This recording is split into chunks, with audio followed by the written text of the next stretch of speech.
Everyone, this is Jennifer Adkins, and this is my PSA on parental rights.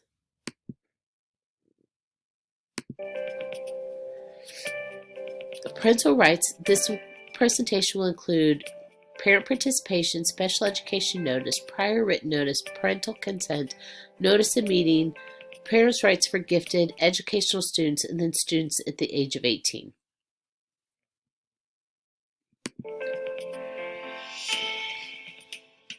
The definition: Kansas defines parents as somebody, a biological parent, a foster parent, an acting parent, a legal guardian, an educational advocate, or an adoptive parent. Parent participation includes anybody in the IEP team, which is typically a parent, an administrator, special education teacher, or a general education teacher. Included in eligibility, initial evaluation, reevaluation, development in the IEP, and the information and all information should be in the native language. A special education notice requires Kansas requires parents that have provided a copy of their parental rights in their native language once a year upon referral or initial evaluation, the first formal complaint, due process complaint, disciplinary removal from school, or a parent request. Prior written notice must be provided in a reasonable amount of time, 15 days, provided for identification, evaluation, placement, and related services.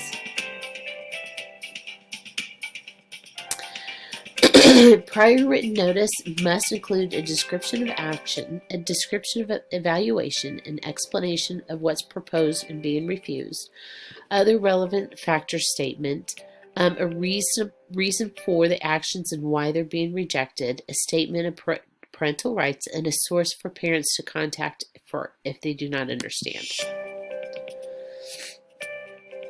Parent consent must be obtained for an initial evaluation, to conduct a reevaluation, to provide services, a change in placement that's greater than 25%, a change in services that's greater than 25%, to add or delete services, an evaluation of services in a private school. If an IET member, it needs to be excused from the meeting, to invite an outside agency, or to use Medicare. Parental consent is requested but not received. If parents do not respond, you have to provide 2 attempts to contact in 2 different ways. If parents want to revoke consent for all or one services, and if a parent changes their mind, an initial evaluation has to occur. The notice of IEP meeting. A written notice of meeting must include the purpose of the meeting, the day, time, and location of the meeting, a title of all who's attending, any other parents anybody else the parents want to invite, the Part C coordinator for kids turning 3, post-secondary goals and transition services for 14 and older. You need to invite the student and any other agency that's involved. Parents' right for gifted, they're all the same except for they do not have disciplinary protection. Under the age of 5 is not eligible. They do not have the same least restricted environment considerations. They're not eligible, and they're also not eligible for related services, which is like speech or OT.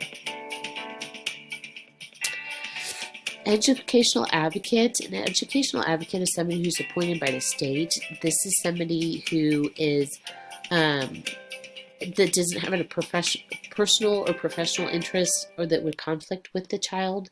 It may be a foster parent. In DCF, it can be somebody that DCF appoints. At the age of 18, all rights must be transferred to a student. All notices must be given to the student. Parents are not required to attend the meeting. If a student is deemed incompetent, they will have an educational advocate appointed for them. Normally, if a student is deemed incompetent, normally that's the parents will petition the courts to have their legal rights transferred to them. Thank you. I hope you enjoyed.